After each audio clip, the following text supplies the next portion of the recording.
right, so here's what you get when you're using the gypsum board kit. This is the actual True Fig panel here, and it comes with the mud ring, which is this particular piece right here. This is your actual mud ring. That comes pre-installed for both subwoofers and for the ICS3. So what you'll do here is you'll notice that right down inside here, there's this little tiny ring. It's like a half moon ring in here. 2 screws, and we're gonna remove those 2 screws to install our ICS3. These are Allen head screws. You're gonna wanna hang on to those because you have to reinstall that little half moon piece once you're done installing the back box. So let's go ahead and install the back box after we remove those 2 little screws. So here's our little half moon looking thing, and our 2 little Allen screws are still inside there. We're just going to leave those for now, and we'll come back to that piece in a few moments. So here we have our ICS3 back box, and you can see you've got the little nub sticking up there. That's the actual connection for the PMD. Of course, you have your speaker wire inputs right there. And here's our 4 screws. Those are usually taped right to this ICS3 box here. So when you take that out of the box, just look around the edges and you'll see those screws taped to the side. So now what we're going to do is we're going to install this back box to the gypsum panel here, and then we're going to mount it to the wall. So one thing you'll notice here is that there's 4 screw holes on the back box, and 2 of them are closer than the other 2. And that will line up with our mud ring that we're going to set right on top of that when we go ahead and do our install. All right, so now we see we've got our gypsum panel. We have slid this over our back box. So you can see our ICS3A box right here, our ICS3 box. We'll set that right on there. You can see we've got our 4 holes lined up inside here. So now we're gonna put our screws in. Hold that thing down real nice. There's 4 screws total, and they just go right inside of here. And just like that, our 4 screws are now installed, and we're going to reinstall our trim ring. So again, this will only go one way. So just put those 2 Allen screws in there. There. Now that our 2 Allen screws are back in and our ring is back in, we can get ready to hang this on the joists. So now we've got our back box mounted to our True Fig panel and to our mud ring.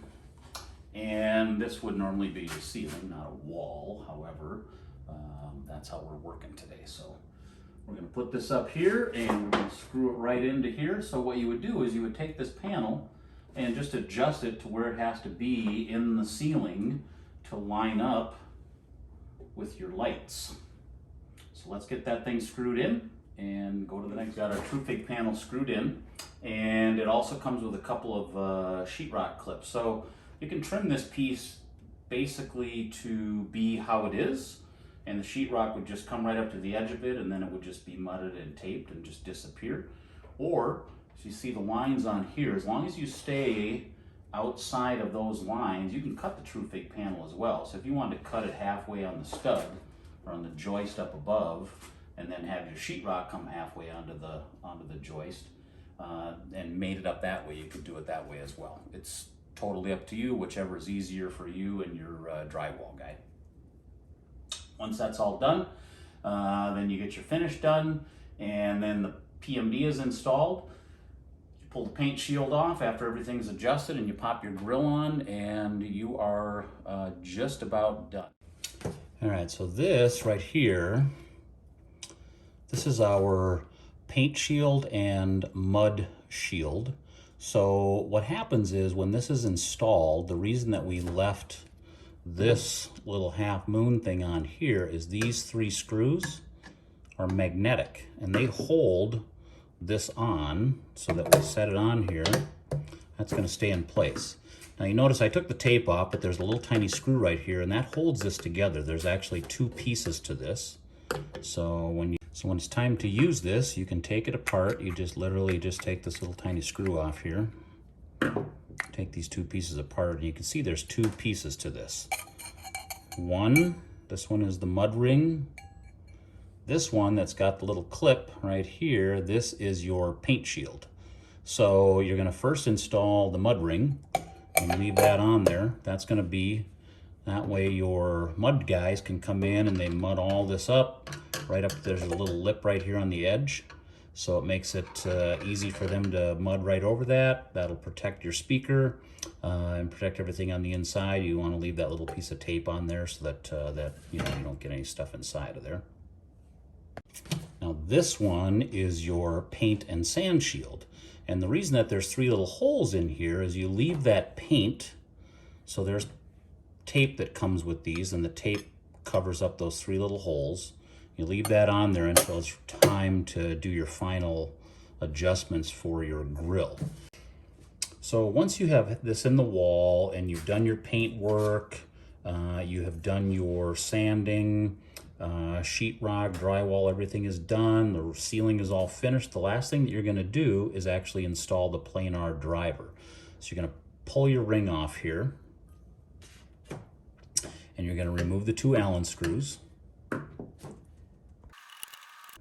and we're going to drop our planar driver right in. So here's our planar driver. I've already peeled off the tape that's protecting the driver during shipment and when it sits around in the warehouse there. So here's our planar driver. You can see the three screws on here. These are the same three screws that we used on that little half moon thing, and then our two openings, which is where those two Allen screws go. That's why we wanted to save those, because that's what holds our planar driver in. See on the back right here, this is your actual connection for the speaker. It just literally slides right in, and that's how it makes its contact to that little piece right here. It can only go one way, so we're going to drop that right in. Push it down, it'll snug up, and then as you can see, our two holes right here line right back up again. So we're going to install our two Allen screws right back into there. And we're done. Two Allen screws are both back in. Now our planar driver is done. So now here we've got our paint shield. And the reason that we kept that after everything else was all done is these three holes that are on here on the actual paint shield, they line up with the three holes on our PMD, which are the magnetic screws that hold our grill in. So you're going to set this right on there. Line up those three screw holes, and you want to make sure you put the little lip up so you can remove this later.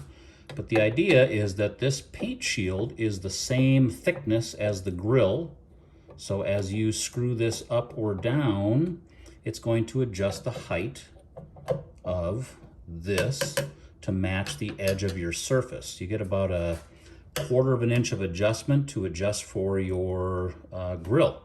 So once you get that all lined up, we're going to just pop it back off of here. And give it a little tug with them magnets. Then we drop our grill on, and now our grill should be flush to our surface, and that is going to give you a very professional looking finish on your actual surface of the ceiling. So one of the big advantages of the Wisdom minimal appearance ICS3s is that the planar driver right here is actually mounted at the surface of the ceiling. It's not flushed back in where the woofer is way down inside here. That gives you a much wider dispersion pattern off of that high frequency driver, so you get much broader coverage in the room. Plus the fact that that thing plays all the way down to 900 hertz, so you're getting almost a full 5 octaves of information out of there before it's crossed down to the woofer. Great sound quality.